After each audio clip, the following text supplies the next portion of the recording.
Gravação? Beleza, está gravando. Esse é o nosso terceiro encontro.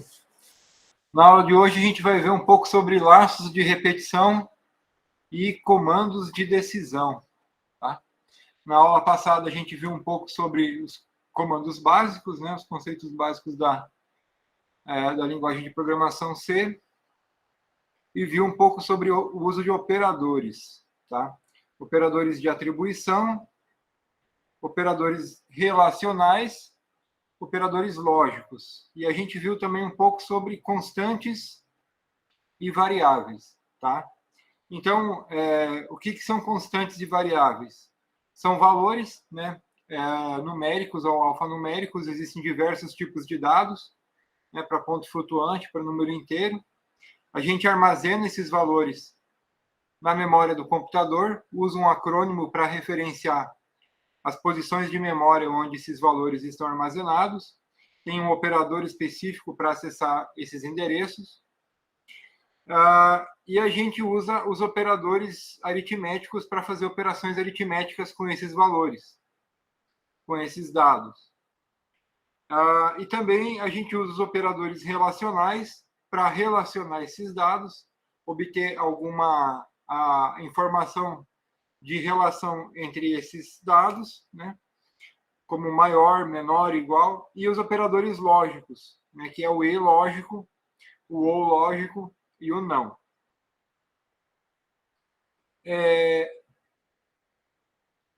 Algum de vocês tem alguma pergunta sobre o conteúdo da aula passada? Alguma coisa que queira perguntar antes da gente prosseguir?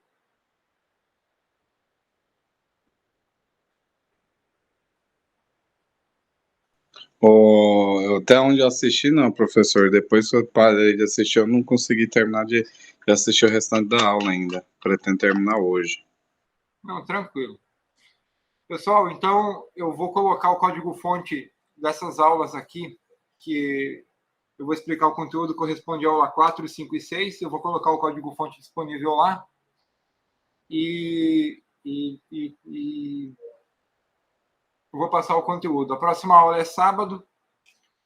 E aí depois a gente pode se reunir para resolver as listas de exercícios, se vocês tiverem dúvidas. Bom, em C, a gente tem 3 comandos básicos para laço de repetição, que é o laço for, o laço while e o laço do while. Aonde que é usado o laço? O que é um laço de repetição? Às vezes, a gente precisa repetir uma operação mais de uma vez. Né? Por exemplo, se a gente quiser inserir, pensar num sistema, cadastrar produto. Digamos que você vai criar um sistema de banco de dados para um mercado, né? Uma farmácia, enfim. E aí a pessoa vai alimentar esse banco de dados, o sistema está pronto e ele vai fazer a operação de cadastrar produto. Quando ele for cadastrar produto, ele quer cadastrar vários produtos de uma vez, né? Imagina no mercado quantos produtos diferentes ele não tem para cadastrar. Então, quando a gente vai programar isso, geralmente o código, né, que a gente escreve para ler as informações, tipo o nome do produto, o código de barra, o valor, o preço, né, a gente não precisa... como é que a gente vai escrever um programa para fazer isso? A gente não sabe quantos produtos tem, né, mas a gente sabe que o código que a gente criou para tratar um produto, ele vai se repetir para todos os produtos que eu for cadastrar. Então, por exemplo, eu vou cadastrar um litro de óleo de soja. Então, eu coloco o nome, a marca, o preço, tá? A quantidade que tem no estoque. E aí eu coloco lá, cadastrar novo produto. Então, todo aquele código que a gente escreveu, seja um scanf, né, seja uma entrada de dados de outra forma, né, e o código que a gente vai escrever para armazenar isso numa variável, a gente vai repetir quando for cadastrar outro produto. Então, o laço de repetição, ele é isso. A gente cria um laço no código, ele tem esse nome, porque geralmente a gente chega numa linha de código e volta, sobe, né, na execução. faz um desvio do fluxo de execução de top-down. A gente está executando de cima para baixo, chega numa determinada linha, faz um teste lógico, né? Se for verdadeiro ou se for falso, conforme o resultado, a gente retorna algumas linhas e executa novamente o código. Tá? E aí, existem 3 comandos, que é o laço for, o while e do while. Esses 3 laços, pessoal, o primeiro deles é o laço for. O laço for, ele tem essa sintaxe aqui, ó. A gente coloca a palavra reservada for, abre parêntese. Aí, dentro do parêntese, existem 3 campos, separados por ponto e vírgula. Tá? 3 campos distintos. O primeiro campo é chamado de campo de inicialização.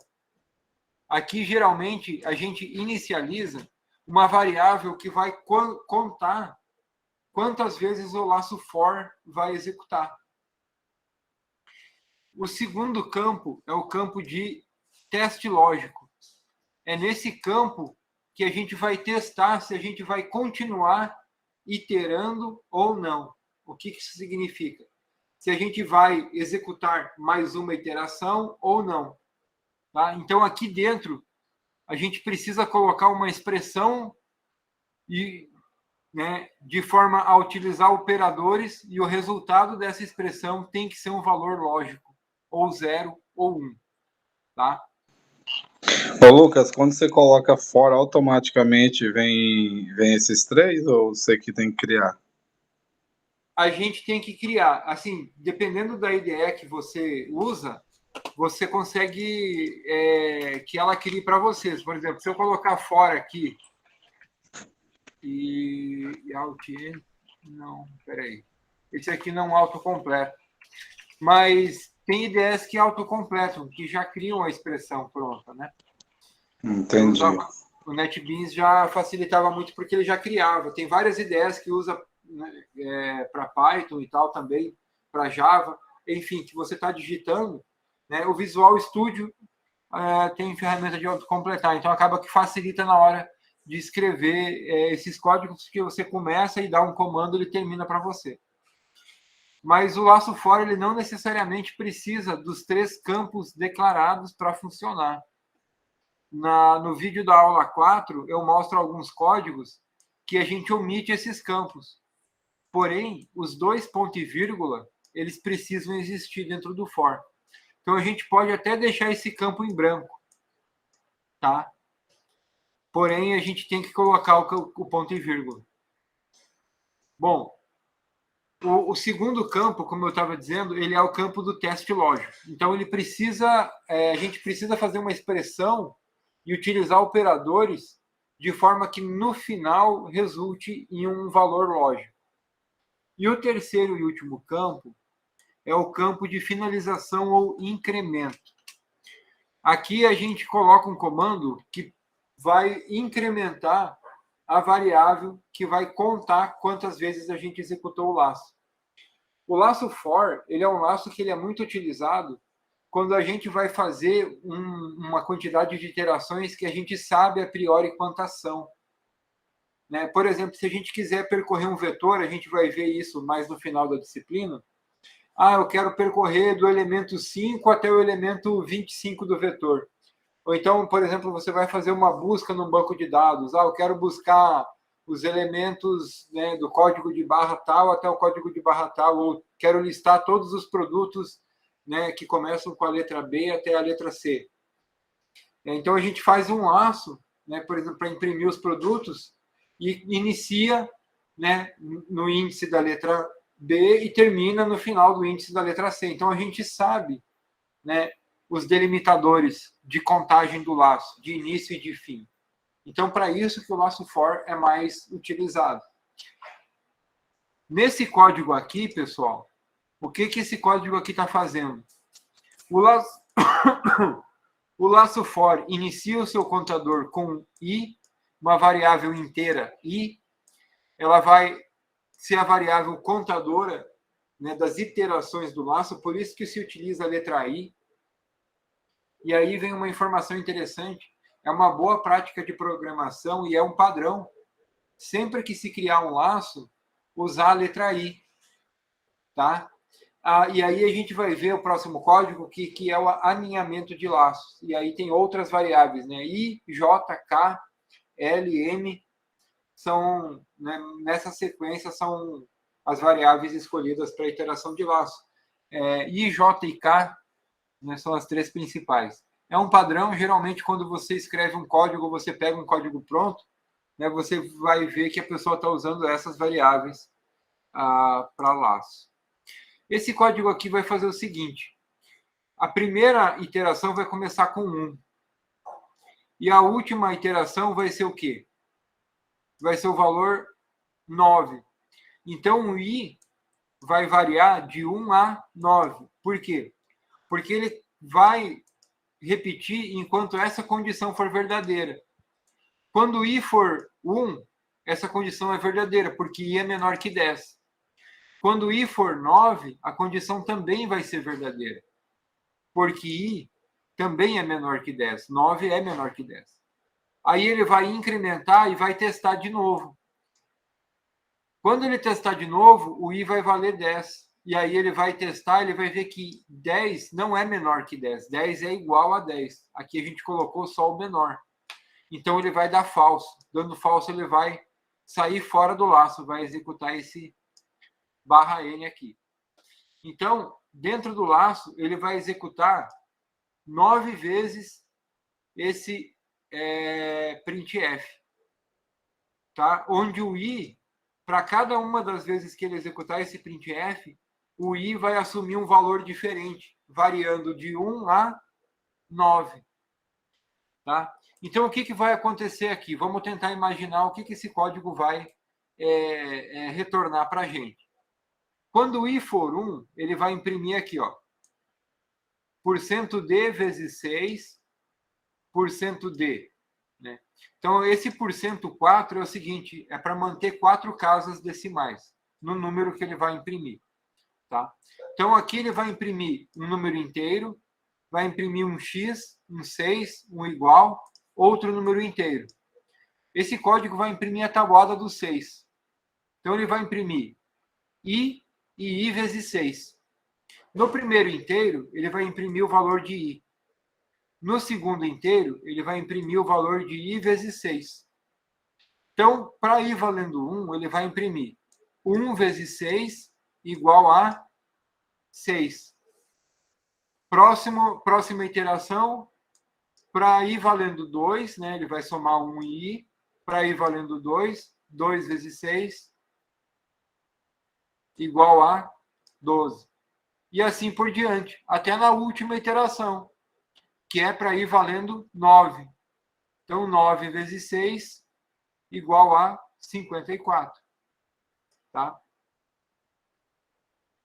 Vamos executar, compilar, ó, compilou e executou. Está aqui o resultado da execução. Bom, está faltando a última iteração. E aí eu pergunto para vocês, que alteração a gente faz para que esse código mostre, tá, a última linha da tabuada, que é 9 vezes, que é 10 vezes, vezes 6. 6 vezes 10. 10 vezes 6. Que alteração a gente precisa fazer no código para que ele mostre a última linha da tabuada?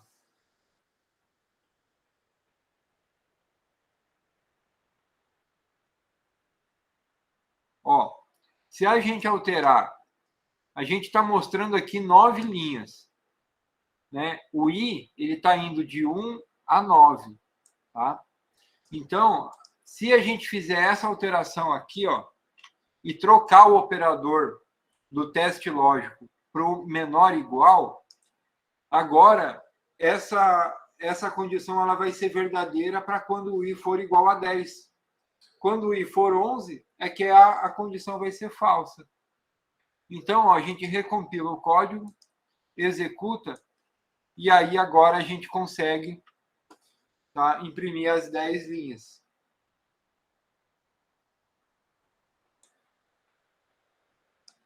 Tá? Alguma dúvida quanto ao uso do laço for, pessoal? Até agora ficou bem claro. Ok. Nesse outro código aqui, a gente imprime... nesse outro código aqui é para mostrar o que é o alinhamento de laços. Às vezes, algumas estratégias computacionais, algumas coisas que precisam ser resolvidas, elas necessitam da repetição de operações dentro de um procedimento que repete operações. Por exemplo, imaginem que a gente tem uma matriz bidimensional, tá? Não sei se vocês lembram daquela operação para resolver sistema de equações lineares, que é o método de Gauss, se eu não me engano, fazer escalonamento de matriz.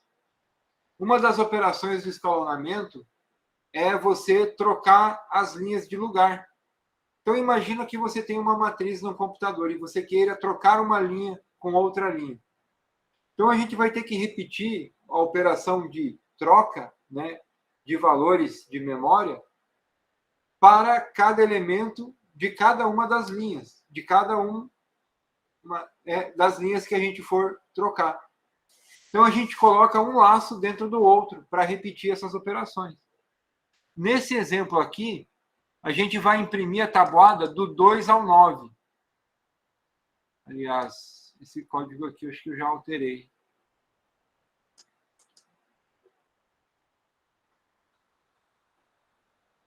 Tá. E aí a gente coloca, porque o código anterior a gente imprimiu uma tabuada. Só que agora imagina a gente replicar aquele código da tabuada do 6 para os outros valores de tabuada. E aí a gente variou o i de 1 a 10, né, para multiplicar, então, todos os valores, né, de 1 a 10 pelo valor do número da tabuada, que era o 6. Agora a gente precisa fazer variar esse valor também. Tá? Então, a gente agora vai ter que variar duas coisas. Para cada um, então, começando do número 2, né, para a tabuada do 2, a gente vai multiplicar o 2 de 1 até 10. Depois, para o 3, do 1 até 10. 4, do 1 até 10. Entendem? Tem um laço maior, tá? E um laço menor. Aqui a gente tem 3 níveis de laço.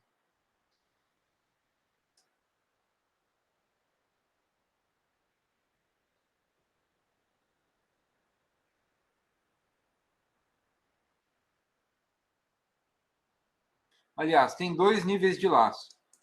Bom, vamos compilar e executar. Olha aqui, ó. Tá do 2. Então, essa aqui, ela está imprimindo tabuada do 2 ao 9. Então, vamos lá, ó. O primeiro laço, né, notem que ele está imprimindo em duas linhas, né? Do 2, 3, 4 e 5 está em cima, 6, 7, 8 e 9 está embaixo. Tá? Esse laço K, ele vai executar para K igual a 0 e para K igual a 1. Então, ele vai executar duas vezes. Para quando K for igual a 0, ele vai fazer a linha de cima. E para quando K for igual a 1, ele vai fazer a linha de baixo. Então, para quando K for igual a 0,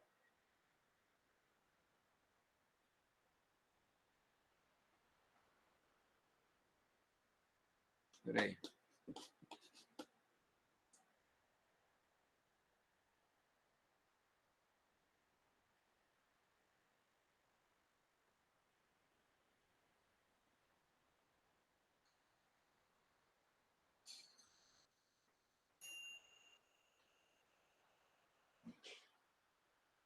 Isso, exatamente. Então, quando K for igual a 0, vai imprimir a parte de cima, K é igual a 1, a parte de baixo. Então, esse primeiro laço aqui, ó, ele vai imprimir o texto, né, na linha 16, dessa primeira linha aqui, ó. Por exemplo, ó, tabuada do 2, tabuada do 3 e assim por diante. Então, está aqui na linha 16, ó, tabuada do porcento 3D. Esse porcento 3 é para manter 3 casas decimais e aí manter o alinhamento. Não sei se vocês perceberam que a saída está toda alinhada.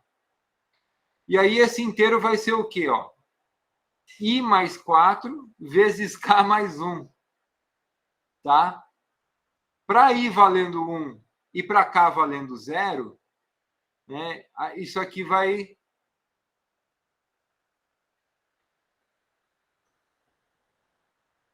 resultar em 2. Por quê? Porque primeiro ele vai fazer 4 vezes K, K vale 0, vai dar 0. O I vale 1, mais 1 dá 2. Então, ele imprime a tabuada do 2. E o K varia de 0, aliás, o I varia de 1 até 4. Tá? Então, vai ser 2, 3, 4 e 5. Tá? São esses, para K valendo 0, são esses os números que ele vai imprimir. Aí ele imprime uma linha em branco, dá uma nova linha, e aí vai imprimir os valores das multiplicações, então, da tabuada. Tá? Olha só, esse segundo laço vai variar, então, de 1 até 9. Tá? E aí ele vai fazer um outro laço dentro dele. Tá? Olha só, esse laço começa em J, e aí ele faz assim, ó, 2 mais 4 vezes K. Tá? Para K valendo 0. Por que ele faz 4 vezes K? Porque na primeira linha, tá, vai até o 5. Na segunda linha é do 6 ao 9. Então, para K valendo 0, mais 2, tá, ele vai fazer, o J inicia com 2 e vai terminar com 5. Na segunda linha, vai começar com 6, porque K vale 1. Então, K vezes 4 vai dar 4, né? 1 vezes 4, 4, mais 2, 6. Então, na segunda linha, vai do 6 ao 9.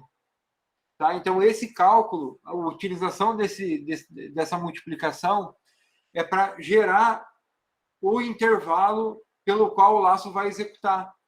E esse intervalo é diferente conforme, né, o valor da tabuada que a gente quer imprimir. Tá? Notem como esse código ele é bem elaborado e dá para a gente mostrar o exemplo da utilização de várias coisas, né? Praticamente tudo que a gente viu até aqui. Né? Tem operador relacional, operador aritmético, né? Operador de atribuição, operador de incremento, tá? E a gente manipula a saída.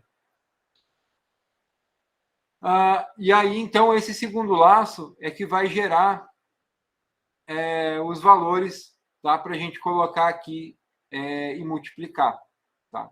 Então, ele vai imprimir, ó, J, né, vezes I igual a J vezes I. Então, o I vai ser o número do valor da tabuada, né? Tabuada do 2, tabuada do 3. E o J, né, vai ser os valores que a gente vai... Aliás, ao contrário. O J é o valor da tabuada, né, do número da tabuada, né, tabuada do 2, tabuada do 3. E o I é o valor que a gente vai variar para multiplicar por esse número. Tá? Então, o laço I ele vai iterar, né, os números de 1 a 9, que a gente vai multiplicar pelo número da tabuada que a gente está imprimindo. E o laço em J, da linha 22, vai fazer a iteração, tá, dos números da tabuada. Por que foi feito dessa forma, pessoal? Porque a gente está imprimindo linha a linha. Tá? Então, quando a gente vai imprimir a linha do cabeçalho, a gente tem que imprimir tabuada do para 4 números de tabuada. Para o 2, para o 3, para o 4 e para o 5. Um depois do outro. Não é um abaixo do outro. Então, a gente tem que fazer um depois do outro. Né? E aqui também. Quando a gente vai fazer 2 vezes 1, né, a gente também tem que fazer 3 vezes 1, 4 vezes 1, tudo na mesma linha. Tá? Tudo ao mesmo tempo. Então, é por isso que a gente itera em I primeiro, para depois iterar em J dentro. Então, para I valendo 1, a gente imprime na sequência, né, 2 vezes 1, 3 vezes 1, 4 vezes 1, 5 vezes 1. Dá uma nova linha. Linha 24, print N, print F barra N. Né? E aí, 2 vezes 2, 3 vezes 2, 4 vezes 2, tudo na mesma linha. E vai nessa sequência. Tá? Por isso que o laço foi organizado dessa forma, para imprimir dessa forma. Que a gente está imprimindo dessa forma. Tá? A gente não imprime a tabuada do 2 e depois do lado coloca a tabuada do 3. A gente não consegue manipular a tela de saída dessa forma. A gente manipula a tela de saída de cima para baixo, né? Uma linha após a outra. A gente não consegue escrever depois no final de uma linha. Então, justamente para poder montar a saída dessa forma, é que a gente tem que organizar o laço dessa forma, tá? Com o laço em J dentro do laço em I. Certo, pessoal? Interessante, hein? E para colocar embaixo de uma linha, quebrar uma coluna, ficou aquele o J e o K também, para ficar em colunas? Isso, o K, ele faz a iteração para separar, né? A primeira parte aqui, que vai do 2 ao 5, da parte que vai do 6 ao 9. E o J é usado para fazer esses valores aqui, ó. 2, 3, 4, né? O laço em J. Bom, agora eu vou fazer a mesma pergunta que eu fiz antes.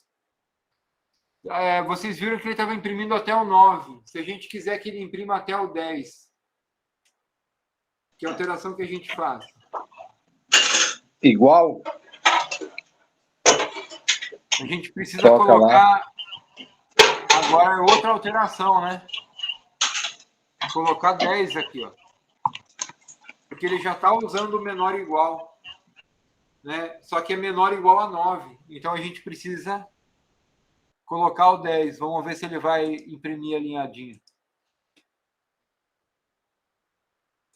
Imprimiu, ó. Compilou, executou, alinhadinho. Ó, 2 vezes 10. Então, a gente mudou só o valor do final do intervalo do laço em I.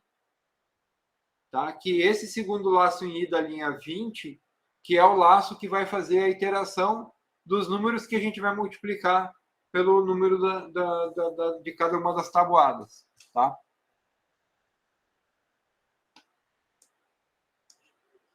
Bom, vamos seguir. O outro laço, tá? É o laço while. O laço while, ele é o laço coringa, tá? Se você aprender a usar o while ele serve para todas as situações. Ele substitui o laço for e substitui o laço do while, tá?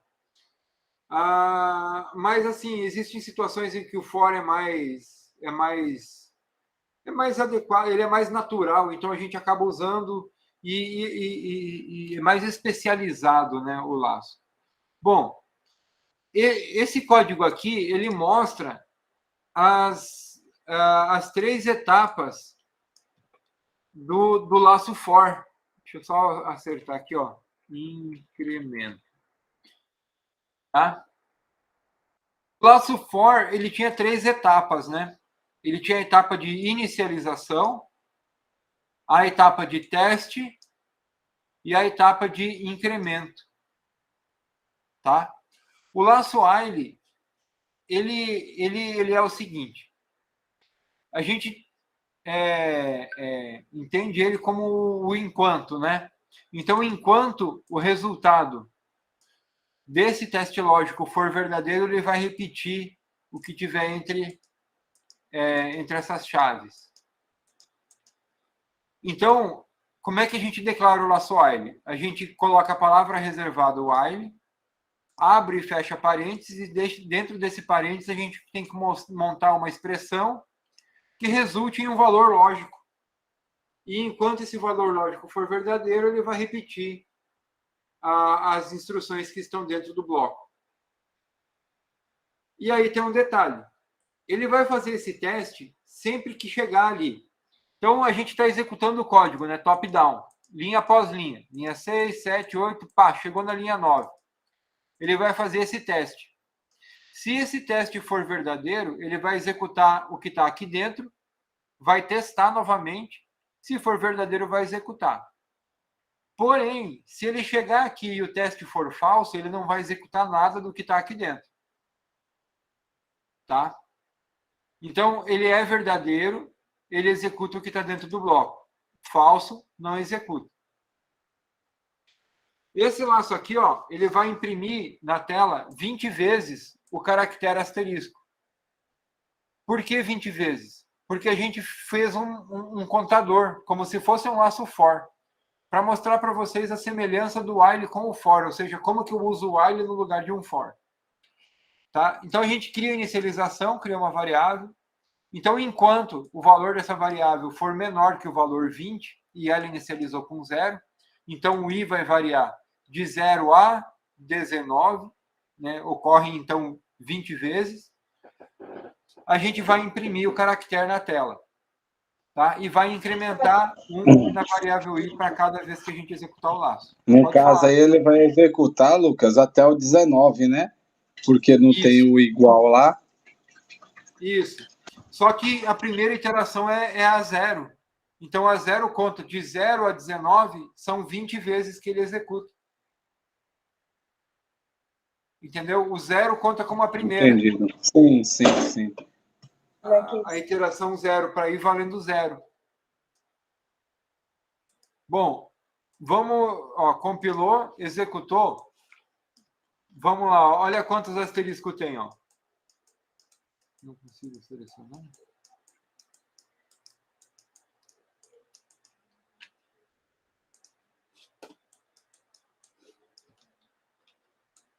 Tem, então vamos lá.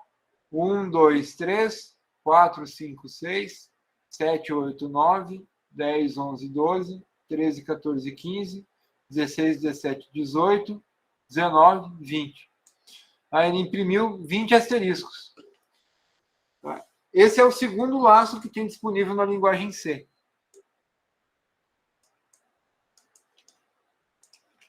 E é praticamente o laço mais usado.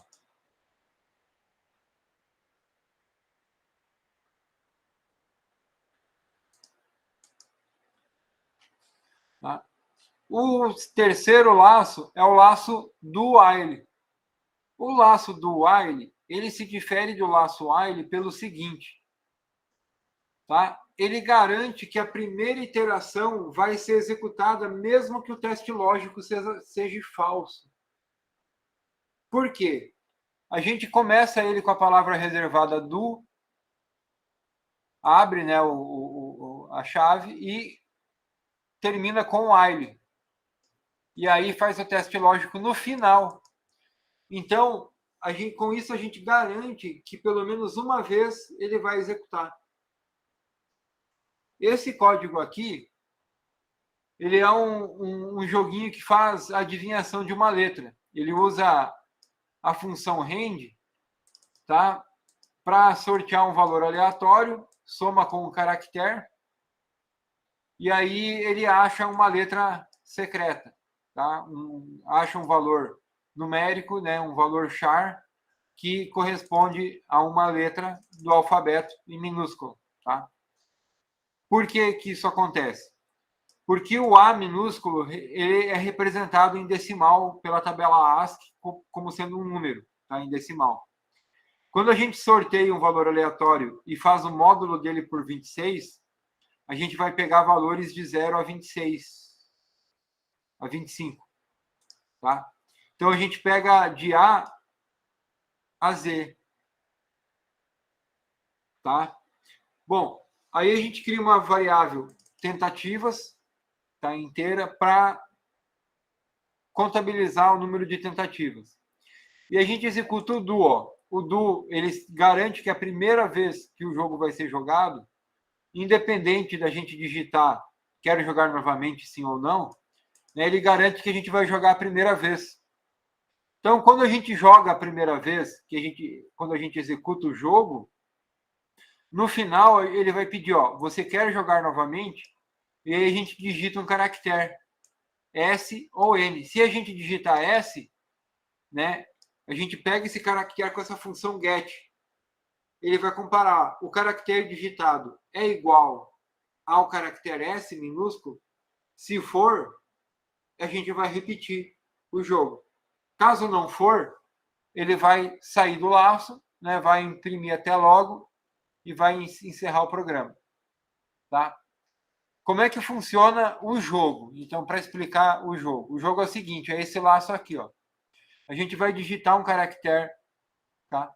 Ele vai pegar esse caractere com a função get, vai armazenar na variável resposta, tá? E vai perguntar se esse valor get é diferente do valor secreto.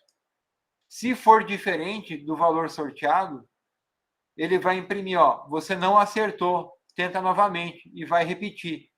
E vai contar as tentativas até a gente acertar. Quando isso aqui for, quando a gente acertar, né, ó, aqui tá o não igual, né, o diferente. Então, quando a gente acertar, ele vai dar falso aqui, vai pular para fora desse laço. E aí vai botar, ó, é correto, você acertou com tantas tentativas, e vai imprimir o número de tentativas e vai perguntar se a gente quer jogar de novo.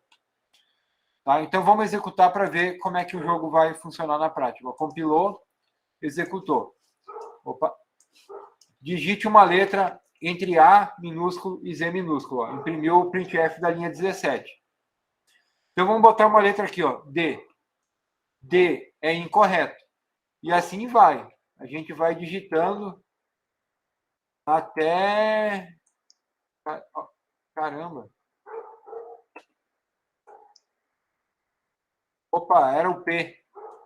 Ó, P é correto. Você acertou em 20 tentativas. Quero jogar de novo?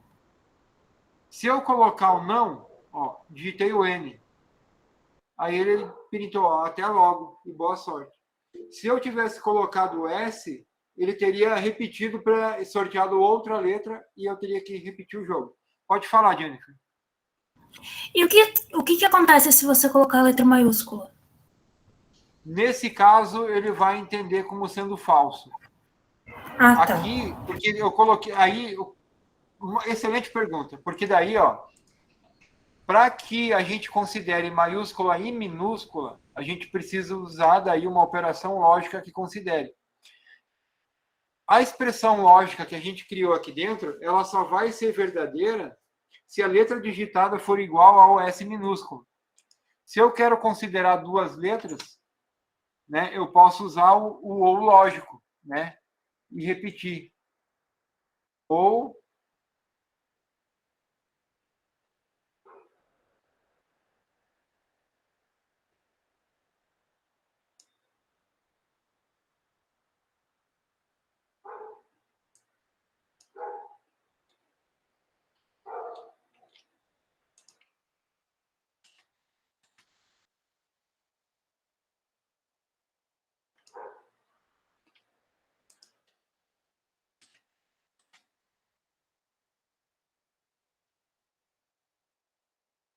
o S maiúsculo.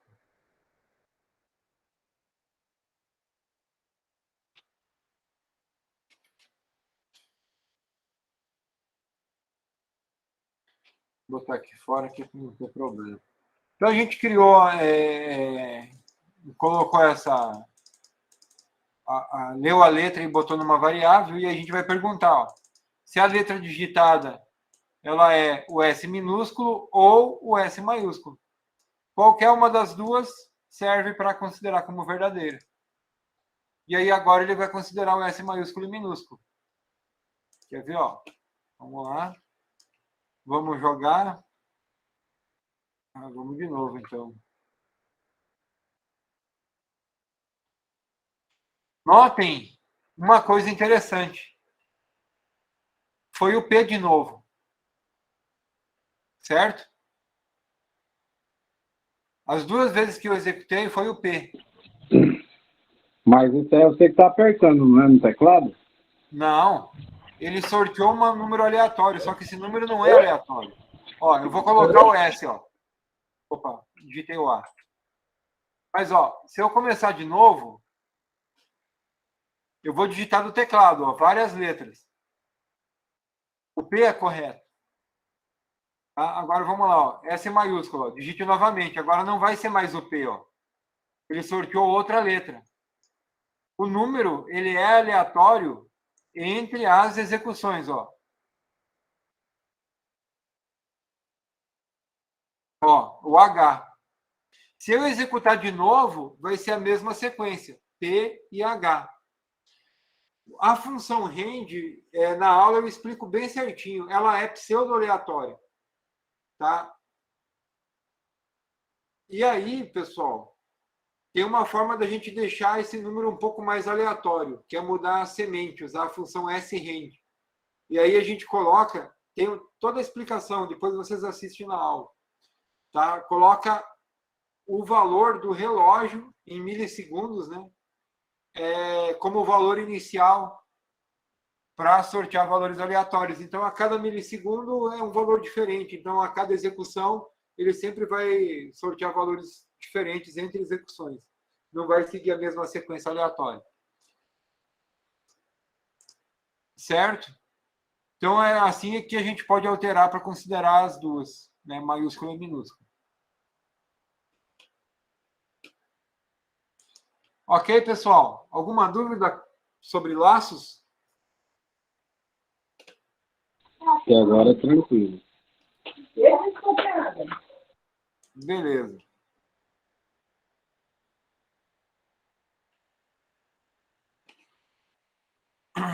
Deixa eu ver aqui. O próximo conteúdo, então, é sobre comandos de decisão. Basicamente, a gente vai aprender a ver dois comandos de decisão, que é o if, else, tá? Que é um comando composto, a gente pode usar só o if, ou pode usar ele completo, né? Que é o if com o else. A gente vai ver bem o que é. E um outro comando importante, que é o switch case. Tá? Então, o if, basicamente, é a pergunta se. Tá? Se algo for verdadeiro. Tá? É uma das instruções de tomada de decisão mais simples e mais utilizadas na computação. O if, o se. Então, se algo for verdadeiro, eu faço isso. Se algo for falso, eu faço aquilo. Poder tomar essa decisão é algo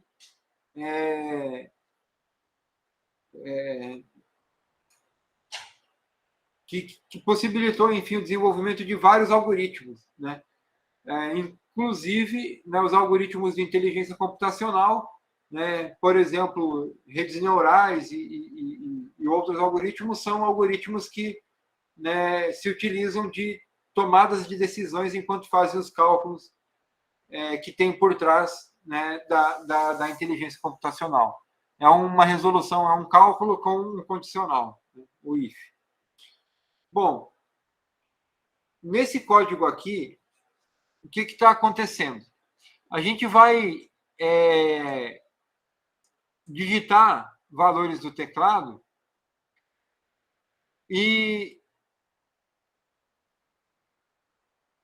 enquanto a gente não digitar o Enter, ele não vai parar de executar esse while. Tá? Barra R é o Enter. Então, enquanto a gente digitar valores diferentes do R, ele vai ficar repetindo, ou seja, vai ficar lendo o teclado. E para cada valor que a gente lê, para cada caractere digitado, a gente vai fazer uma pergunta. Tá? Quando a gente chama o get, a gente lê o caractere do teclado e armazena ele na variável ch de caractere. Então, a gente testa. Se o caractere digitado for igual ao caractere 0. Se isso for verdade, eu vou printar, ó, 0 detectado. E eu somo 1 numa variável contadora. Ou seja, esse programa ele conta a quantidade de caractere 0 que foi digitado. Quando eu digitar o Enter, eu vou encerrar o laço e aí ele vai para a linha 20. Ó. Você digitou, né, a quantidade de contadores zeros. Então, ele vai me informar quantos zeros foram digitados. E para fazer essa contagem, então, eu faço essa pergunta. Se o valor digitado for igual a 0, aí eu conto. Tá? Então, a gente toma essa decisão com o if. Tá? Então, o if ele sempre está relacionado à aplicação de um operador relacional. Isso é outra coisa importante. Geralmente, os laços de repetição e os condicionais, operadores de condição, eles sempre estarão relacionados a um operador relacional.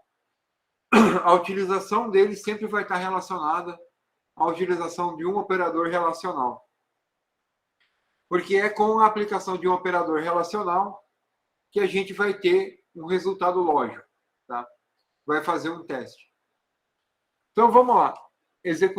Vamos compilar, executar. Então, ó, digite uma frase. Começar a digitar valores, ó. Digitei um 0, outro 0. Toda vez que eu digito um 0, ele vai dizer que, ó, pode ser números, mas toda vez que eu coloco um 0, ele, né, um 0 detectado. Quando eu digitar Enter, ele colocou, ó, você digitou 16 zeros. Tá? E se a gente quiser detectar outro caractere, como é que a gente faz? Que alteração a gente faz no código para detectar outro caractere? É só alterar aqui no if o valor do caractere. Trocar o 0 pelo A, por exemplo. Né? Se a gente trocar pelo A... No if ele pode ter mais de um valor ou tem que colocar de novo? If, channel, igual e outro valor. Se você quiser saber se é tipo, se eu digitei o A, E ou B, né, o A ou o B, então, ó, se eu digitar o A ou o B, aí eu faço da mesma forma, coloco o ou, B. Vamos fazer essa alteração, ó. Digamos que eu queira contar quantas vezes eu digito o A ou o B. Então, se o caractere for igual a A ou o caractere igual a B, a gente vai contar. Eu vou tirar essa frase. E aí, vamos lá. Ó, digite uma frase. Vamos começar a digitar. Ó. Tá? Então, enfim, quando digita o Enter, ó, você digitou 34 zeros. Na verdade, assim, não foram zeros, né? Foram 34 caracteres A ou caracteres B. Fazer uma outra execução mais controlada, ó. Digamos que eu vou colocar, ó, S, ó, 1, 2, 3, 4A, 1, 2, 3, 4B, mais um A, mais um B, um S. Então, a contagem tem que ser 10. Ó, você digitou 10 zeros, quer dizer, 10 caracteres A ou B, né? Foram digitados. Então, tudo vai depender de como a gente vai montar a expressão lógica. E aí vem uma coisa importante. Por isso que a disciplina de matemática discreta e lógica é importante para o cientista da computação. Na verdade, assim, a lógica é tão importante que, às vezes, até vocês pegarem e estudar lógica, por estudar lógica, é importante. Tem vários livros de lógica formal, que é interessante vocês estudar, né? Saber usar o operador e, o ou, né? Os conectivos lógicos, montar proposições lógicas, testes lógicos. É importante esse tipo de conhecimento para que vocês treinem essa capacidade de montar proposições lógicas que resolvem os problemas que vocês precisam codificar, né? Para montar os condicionais que vocês precisam, né, montar na hora de escrever um programa e resolver um problema computacional.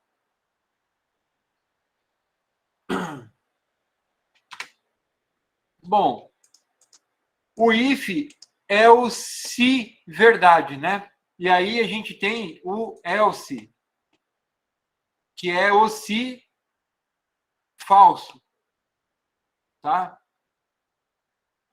Então, uma modificação do programa anterior é o seguinte, ó. Depois de fazer a contagem de zeros, a gente faz o seguinte, ó. Se a gente digitou algum zero, a gente imprime que digitou zero. Se a gente não digitou nenhum zero, a gente imprime que não digitou nenhum zero. Então, e como que a gente faz isso? Se a gente digitar algum zero, após o laço, a variável contadora vai ter um valor diferente de zero, né? Ou seja, maior que zero. Independente de qual valor seja, né? Se ele for 1, quer dizer, a gente já digitou um 0. Então, está valendo, né? A gente digitou alguma coisa. Caso contrário, caso a variável contadora não seja maior que 0, é porque a gente não digitou nenhum 0. Então, o else. Então, se isso aqui for verdade, a gente imprime isso. Se isso aqui for falso, a gente imprime isso. Ou seja, a linha 22 é executada se e somente se a condição do if for falsa. Em nenhum outro caso, ela é executada. E a instrução da linha 20 é executada se e somente se a condição do if for verdadeira. Em nenhum outro caso, essa linha é executada. Tá? Então, é assim que se monta, né, a instrução if-else. Tudo que está dentro do if, tá, diz respeito ao que acontece se o condicional for verdadeiro. Tudo que está dentro do else vai ser executado se o valor do condicional for falso. E aí a gente pode montar infinitas lógicas para, né, infinitas coisas. Tá? Dentro dessa lógica, né? If-else. Tá? Então, vamos lá, vamos só executar isso aqui para vocês verem certinho. Ó. Digite uma frase. Então, a gente digita, ó, se eu digitar 1, 0, ó, 0 detectado, dou Enter, ó, você digitou 1, 0. Se a gente executar de novo, e agora não vamos digitar 0 nenhum. Ó. Uma frase, Enter, ó, você não digitou zeros. Tá? Ele caiu no else. Por quê? Porque a variável contadora estava vazia. Esse if aqui da linha 14 nunca foi verdadeiro, em nenhum momento da execução. Então, não houve incremento. A linha 17 não foi executada para haver incremento na variável. Então, na linha 19, o if, né, o condicional do if da linha 19 foi falso. Então, o código, a execução foi desviada para a linha 22. Tá?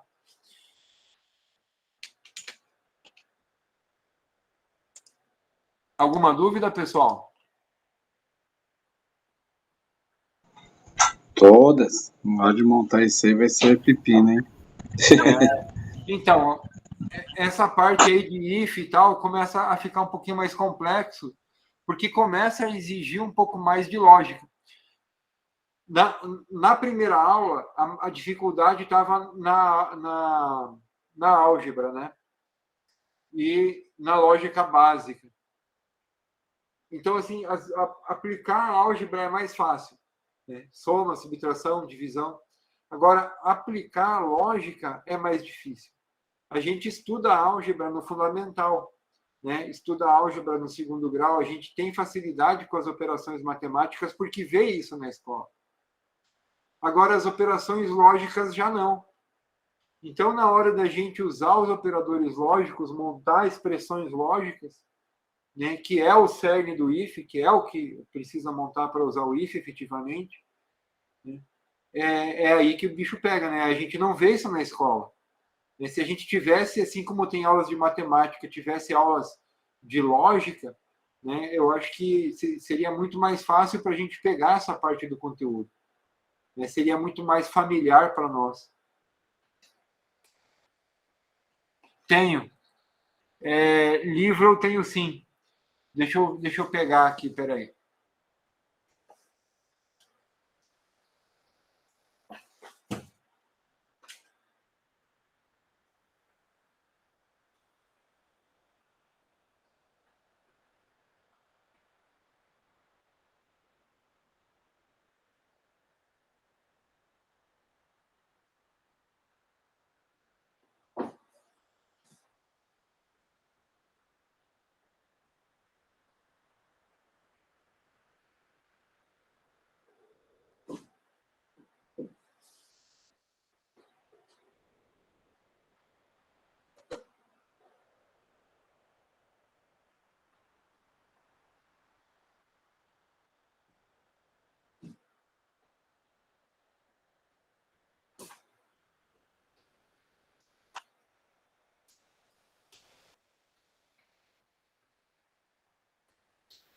Ó, tem 2 livros que eu recomendo.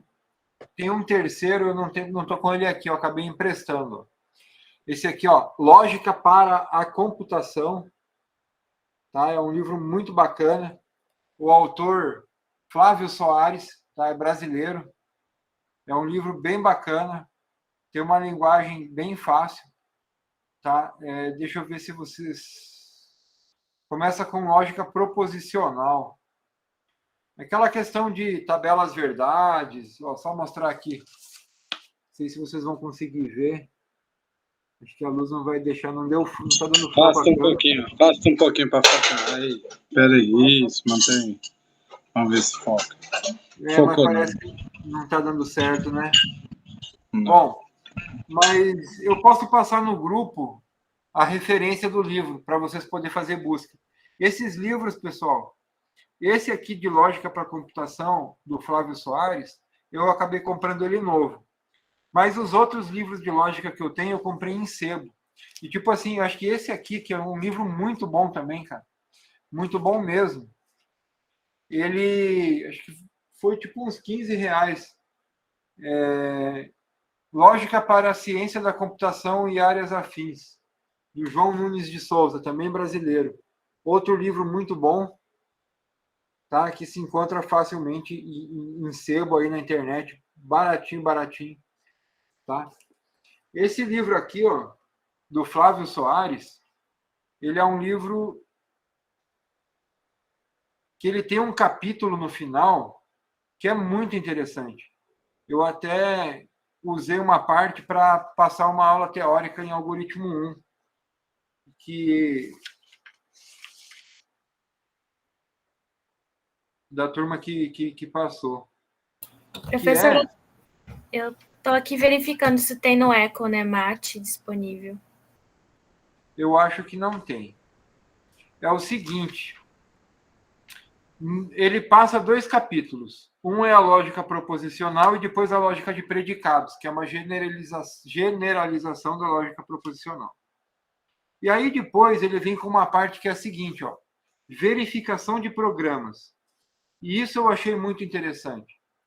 Ele fala um capítulo só sobre a especificação de programas, ou seja, como que você pode usar o raciocínio lógico para modelar e especificar um programa de forma mais eficiente.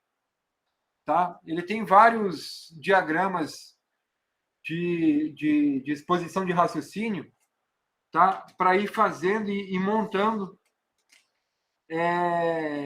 algoritmos mesmos para resolver computacionalmente um problema.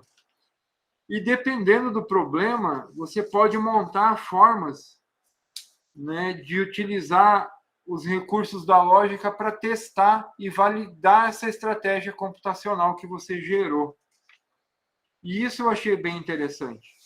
Tá? E a linguagem, a forma como o autor passa esse conteúdo, é bem interessante. E ele tem até exemplos práticos.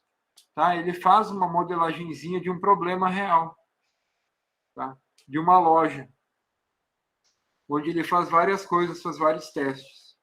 Usa a lógica para testar um raciocínio. Né? Ele aplica o raciocínio de uma forma incorreta, gera um programa com uma falha e depois aplica de uma forma correta. Eu achei bem interessante, bem didático esse problema que ele coloca no livro. Tá? Aqui, ó, capítulo 7, como verificar programas. Para qualquer sistema computacional, né, se a gente definir todos os dados de entrada e todo o seu domínio, né, ou seja, toda a sua saída, a gente consegue especificar o processamento. Bem bacana, pessoal. Bem bacana. Tá? Pode falar, Jéssica. Professor, esse livro que o senhor falou é o... Esse, o melhor deles é esse aqui, ó, Lógica para a Computação, do Flávio Soares. Que é o primeiro. Deixa eu ver se eu acho ele aqui rapidão. Ele tem no Eco. É? Tem. Legal. Eu fiz uma busca e não tinha conseguido achar. O que tem aqui disponível é a segunda edição. Essa aqui é a que eu tenho a segunda edição. É, o que tá lá também no Eco. Beleza, eu vou pegar lá depois.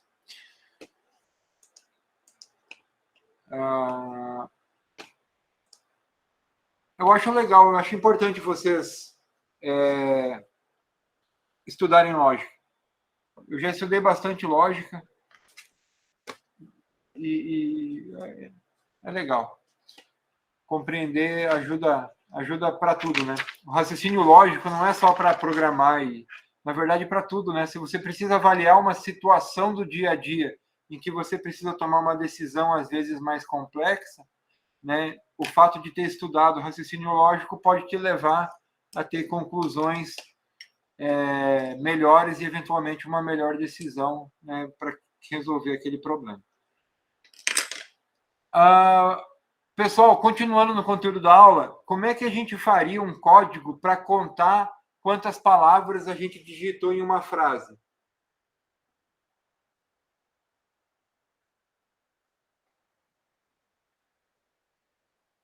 A gente colocaria para identificar cada caractere digitado, né?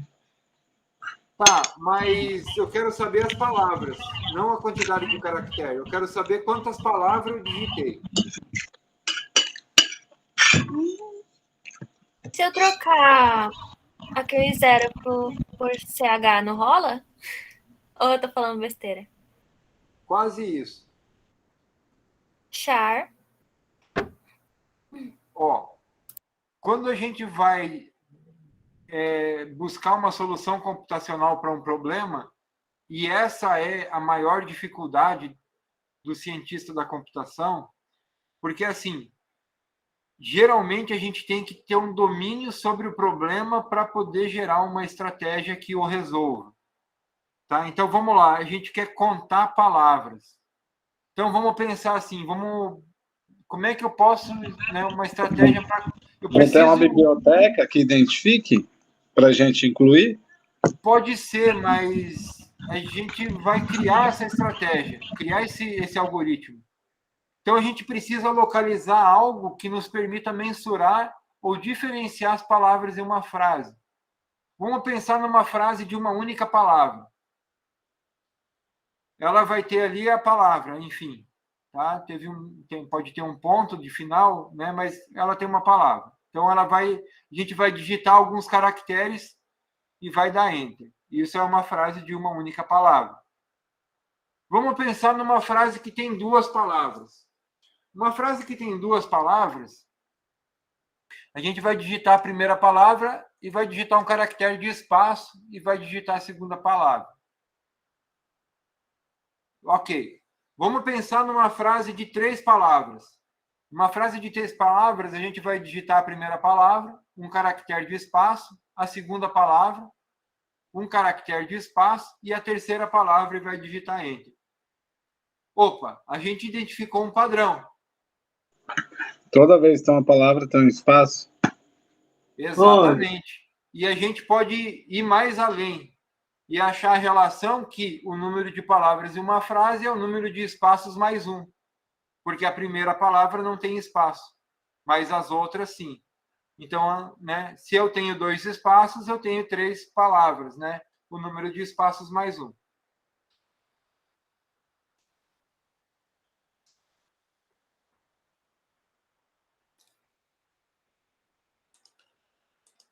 Então, vamos lá. Ó, nesse código aqui, a gente vai fazer um laço, né? A gente vai ficar digitando o caractere, vai verificar se esse caractere é o Enter, né? Na linha 15 aqui, ó, o teste lógico. Se a gente digitar o Enter, encerra o laço, ou seja, para de digitar a frase. E aí tem dois contadores, o NCH e o N palavras. O NCH conta quantos caracteres a gente digitou. E o N palavras conta quantas palavras a gente digitou. Só que aí é que está o segredo. Toda vez que a gente executa uma iteração do laço, a gente está digitando um caractere. Então, a gente soma o NCH. Só que, para contar a palavra, a gente faz um if para ver se houve a ocorrência de um espaço em branco. Ó. que é um espaço em branco entre aspas simples. O espaço em branco também é um caractere da tabela ASCII. Então, ele também pode ser usado. Por quê? Porque tem um número inteiro que referencia esse caractere espaço em branco. Tá? Então, se o caractere digitado for um espaço em branco, esse condicional vai ser verdadeiro. Ou seja, a gente vai executar a linha 19. Vai somar 1, vai incrementar 1 no N palavras toda vez que o condicional for verdadeiro, né? Então, se for digitado um espaço em branco, soma 1. Na hora de imprimir, os caracteres contados, a gente imprime o que foi contado, beleza. Né? O espaço em branco é um caractere. Agora, o número de palavras, né, é o número de espaços em branco mais 1. Tá? Vamos lá. Ó. Compilou, executou. Então, digite uma frase. Bom dia para aprender a programar em C. Então, vamos lá. Ele vai ter que contar quantas palavras. 1, 2, 3, 4, 5, 6, 7, 8 palavras. Foram contados 38 caracteres e 8 palavras nesta frase. Tá? Então, por quê? Porque ele contou 7 espaços mais 1. Tá? E o número de caracteres, ele, enfim, fez a contagem direta de quantos caracteres foram digitados. Tá? É isso aí.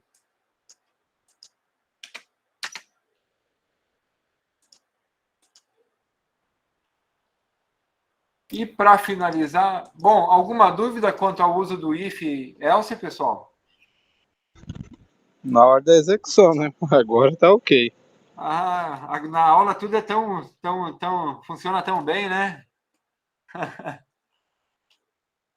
É que aqui nós estamos só assistindo, né? Programação é igual matemática, é execução. Mas é.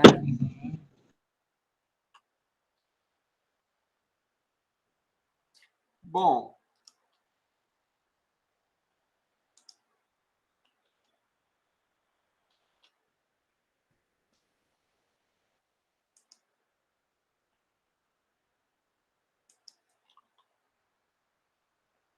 Para finalizar, a gente vai ver o switch case. Só que antes de ver o switch case, eu vou mostrar dois.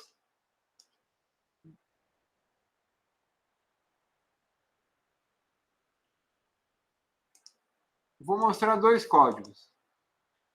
Aliás, um código, que é esse aqui, o código 13, e depois eu vou mostrar o 18.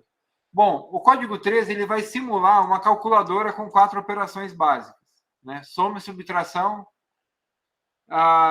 divisão e multiplicação. Como é que esse código vai funcionar? É o seguinte, a gente vai fazer um laço infinito. Tá? A gente definiu uma constante. Né? Na aula eu explico esse modificador const. A gente definiu uma constante valendo 1. Lembre, né, que o 1 vale verdadeiro e o 0 vale falso. Então, né, enquanto verdadeiro. Tá? Sempre é verdadeiro, esse laço ele vai executar infinitamente.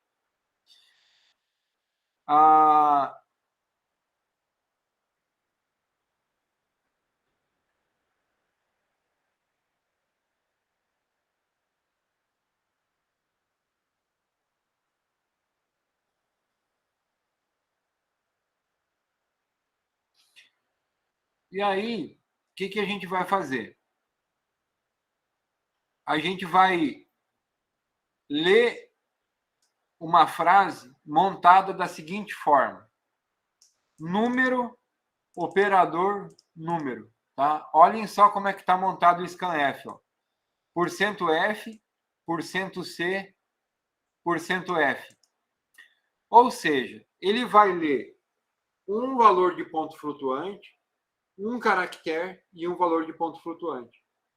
Eu posso escrever 1 mais 1 e ele vai ler o 1, vai ler o caractere de mais e vai ler o outro 1. Cada um desses 3 valores eu vou armazenar numa variável diferente. Tá? O primeiro valor numérico, o valor do caractere e o segundo valor numérico. Nesse valor de caractere vai estar o caractere que vai representar a operação matemática que a gente quer executar, que pode ser uma das 4 operações básicas. E aí a gente vai usar o if para saber se esse caractere é o mais, a gente printa a soma dos números. Caso não seja o mais, se ele for o menos, a gente printa a subtração dos números. Caso não seja o menos, caso ele seja a multiplicação, a gente imprime a multiplicação dos 2 números. Caso não seja multiplicação e caso seja divisão, imprime a divisão. Caso não seja divisão, ou seja, se não for o mais, não for o menos, não for a multiplicação e não for a divisão, então é um operador desconhecido. Tá? Por quê? Porque aí tem uma outra coisa, que é o aninhamento de ifs. Um if está dentro do outro aqui. Tá? Esse segundo if, ele está dentro do else, ou seja, esse segundo if só é executado se o primeiro for falso. Se o primeiro for verdadeiro, ele executa aqui e já cai aqui para fora. Aliás, vai executar o laço de novo. Ele não perde tempo fazendo esses testes lógicos. Tá? Por quê? Porque ele está dentro do else. Então, um if só executa se o if atrás dele for falso. Vamos lá. Ó. Compilou, executou. Então, vamos lá. Ó. Digite número, operador, número. 2.3 mais 4.5. Deu 6.8. Tá? Vamos fazer outra. Ó. Aliás, agora deu errado. 2.3 menos 4.5. Menos 2.2. 2.3 vezes 2. Deu 4.6. Tá? 2.3 dividido por 2 deu 1.15. E ele fica executando isso indefinidamente, tá? Porque o laço é verdadeiro. Ele sempre vai ficar ali aguardando o evento de teclado no scanf, na linha 16, até que a gente digite a expressão matemática. Ao digitar a expressão matemática e clicar em Enter, o scanf vai ler os valores, né? Um valor numérico seguido de um caractere, seguido de outro valor numérico. Vai colocar isso nas variáveis respectivas, né? N1, OP e N2. A gente vai usar a OP, que é o caractere, né? Para testar qual operação matemática a gente tem que realizar. Né? Por quê? Porque o caractere vai ter justamente o caractere da operação matemática da expressão digitada pelo usuário. Esse é o código feito com if. Só que esse código ele pode ser otimizado para executar com o switch case. O switch case ele é uma especialização do if para quando a gente precisa aninhar, fazer um menu de escolhas. A gente tem um leque de possibilidades e precisa escolher uma dessas possibilidades. É para isso que o switch case funciona. Tipo assim, eu entro com um número e eu quero saber, ó, tipo assim, digite, sabe aqueles telemarketing? Digite 1 se quer falar com não sei o quê, digite 2 se quer fazer tal coisa, digite 3. Então, um exemplo prático de switch case. Eu tenho uma variável, ela vai assumir um valor. E para cada diferente valor eu vou executar uma ação diferente. É para isso que usa o switch case. Ele é uma instrução otimizada para esse tipo de coisa. E quando eu digo otimizada é porque ela executa em menos tempo, tá? Para tomar esse tipo de decisão. Então, vamos fazer a calculadora com o switch case, que é o código 18. Como é que é o switch case? Switch case simples, ó. A gente vai fazer tudo igual, ler da mesma forma. Só que a gente vai fazer o seguinte, ó, switch OP. Então, se o caractere, né, caso o caractere for mais, imprime e a soma. Caso o caractere for menos, imprime a subtração. Caso o caractere for multiplicação, imprime a multiplicação. Caso for a divisão, imprime a divisão. Caso contrário, ou default, caso não for nenhum dos casos acima, imprime operador desconhecido. E aí tem a sintaxe do switch case, que é essa, ó. A palavra reservada switch, seguido da abertura e fechamento do parênteses. Aqui a gente coloca a variável de controle, ou seja, uma variável que a gente vai usar para testar o valor dela. E aí a gente cria um bloco, o bloco do switch. Tá? Abre e fecha. E dentro desse bloco a gente coloca diversos cases. Logo após a palavra reservada case, a gente coloca o valor possível, né, para aquela variável de controle assumir. No caso aqui, a variável de controle OP. Então, aqui a gente colocou um caractere mais, aqui um caractere menos, que são os valores possíveis para a variável OP assumir. Logo após isso, a gente coloca 2 pontos. E aí, coloca as instruções que vão ser executadas naquele caso do switch. Tá? Naquele case. A instrução break, pessoal, ela é utilizada para sair de um condicional. Por exemplo, quando a gente executa o case mais aqui, executa esse printf, a gente chama o break para sair fora do bloco do switch. Por quê? Porque senão a gente vai executar os outros cases também. E aí a gente toma tempo de processamento. Então a gente usa o break para sair fora do switch, ele vai executar o laço mais uma vez. Tá? E o break também pode ser utilizado para outra finalidade. Por exemplo, se a gente digitar 0 para o valor N1, a gente vai, esse laço aqui vai ser, esse condicional vai ser verdadeiro, vai executar o break, né? Se N1 for igual a 0, quando a gente chamar esse break, a gente sai desse bloco aqui, ó. Sai desse laço, ou seja, encerra o laço. A gente quer fichar a calculadora, basta digitar 0 para N1, que ele chama o break e o laço encerra. Tá? Nem executa a operação matemática. Vamos testar. Compilou, executou.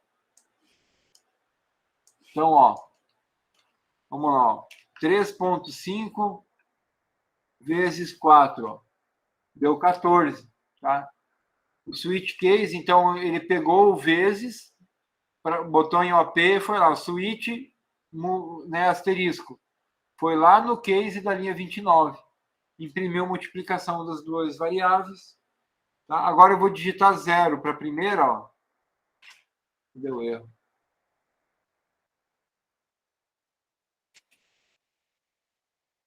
Tá? Digitei 0 para a primeira, ele encerrou.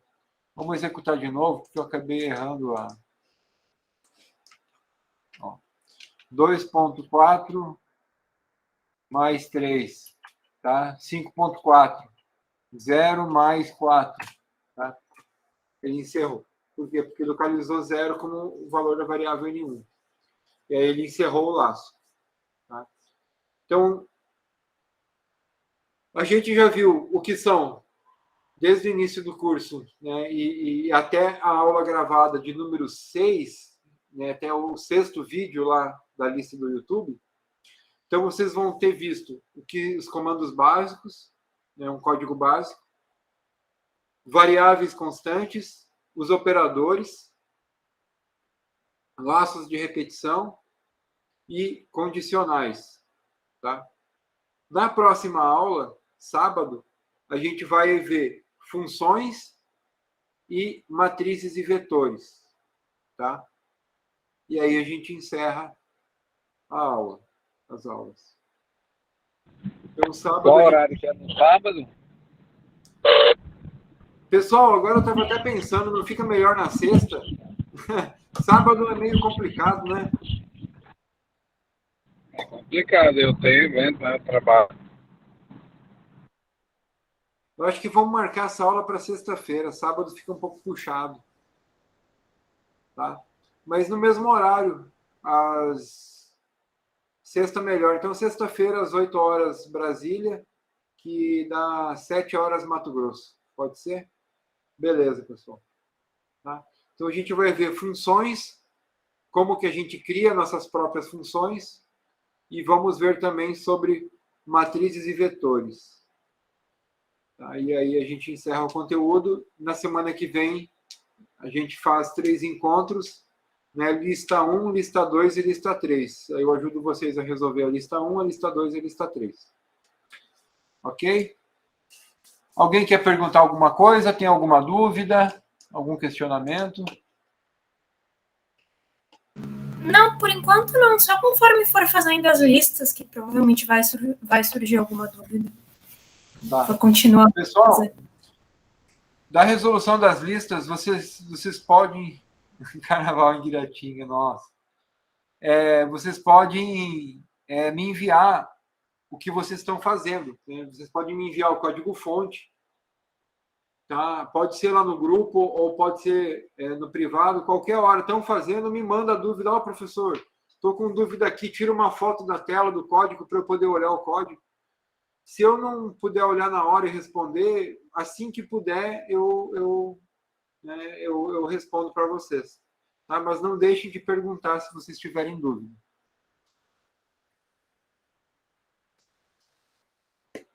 Certo?